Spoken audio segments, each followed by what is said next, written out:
Hey guys, Thomas Joseph here, and today I'm sharing with you 4 must-have grilling tips for this summer grilling season. I'm indoors, of course, but any of these tips you can apply to outdoor grilling. The first 2 tips, I'm gonna start here with steaks. Getting a nice hot sear and removing it from that direct heat to indirect heat once it gets a nice crust, so that it can finish cooking without burning. So in front of me, I have a 10-ounce strip steak here. This is about 1 inch in thickness. And what I'm gonna do first is I'm gonna heat my grill pan, or heat your grill up to a nice medium-high heat. And a way to gauge whether or not your grill is hot enough is to actually use your hand to sense the heat. You don't want your hand to be able to last there for very long. So what this is telling me right now is that I need to let my grill pan heat up just a little bit more. So while this is heating, I'm going to take a paper towel with a little bit of canola oil, grapeseed oil, any neutral oil that can go to a high heat, and you want to brush your grates of your grill with this oil, and this will help in preventing any food from sticking. Now, if you're outside on your barbecue with a direct flame, use a pair of tongs here, very important. Now, I'm gonna flip my steak. Whenever you're grilling something that's quite thick, you wanna make sure that you liberally season it, because the majority of the seasoning is actually going to fall off the steak. So my grill is nice and hot. I can only keep my hand there for a few seconds so you know that it's ready to grill. And I'm going to place my steak on a diagonal so I get some nice grill marks. Now, what happens if you place your meat on a cold grill? In front of me, I have 2 versions. A steak that has been grilled on a cool grill to start off with, which gives you this gray exterior. Because what's actually happening is the meat is steaming, it's not searing. So you get a gray outside to your steak, when really what you're looking for is a dark crust like the version I have here. And what you need to do is start off with a really, really hot grill.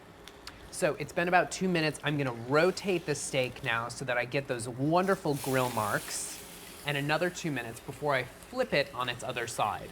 You can see that it has really nice grill marks here. And again, we're gonna do another 2 minutes, and then we're gonna shift it in another 2 minutes more. I'm going to take my steak off of the grill and transfer this now to an indirect heat. Now, since I'm indoors, indirect heat means the oven. But if you're using a gas grill or a charcoal grill, you're gonna wanna shift the heat to the exterior of your grill. So that means you turn off the middle knob and you finish cooking the steak in the center of the grill. So it creates almost like an oven to finish cooking.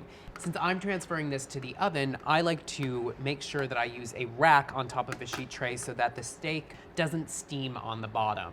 Now, this should be used whenever you're making something that's really thick, like a pork chop, a bone-in chicken breast, or a thick steak like this. So that is must-have grill tip number 2, finishing on indirect heat. Must-have tip number 3, how to avoid flare-ups, because flare-ups on the grill can give you this blackened exterior when all you're really looking for is a wonderfully brown exterior like this burger here. Now, how do you avoid that? Well, when it comes to burgers, you want to make sure that the fat ratio isn't too great and that you don't coat the food in too much marinade, and that will help to prevent flare-ups. Now, for a burger, I'm gonna season just as I did the steak. I've oiled my grill, not the meat, and I'm going to place my burgers right on the heat.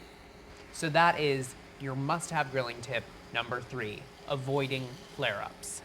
For grilling tip number 4, we're tackling the kebabs. Whenever you're using wooden skewers, you wanna make sure that you soak them for at least 30 minutes so that the wood does not burn on your grill.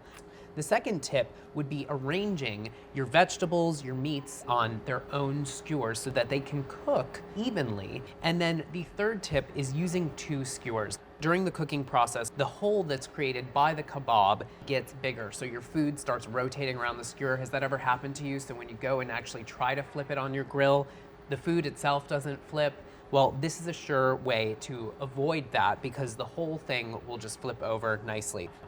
Another helpful tip for making kebabs is that whatever you're grilling, you want the size to be a little bit greater than 1 inch, because if they're too small, they're gonna fall off your skewers. So now I'm gonna season these up with a little bit of salt and pepper. And so these go right onto your oiled grill.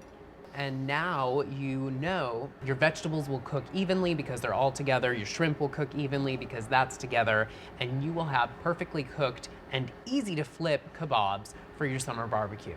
With these great grilling tips, you'll be able to grill just about anything this summer. Enjoy. Now, if you have any kitchen conundrums that you need solved, write in the comment section below or reach out to us using the hashtag Kitchen Conundrums, and we will solve whatever kitchen problems you may have.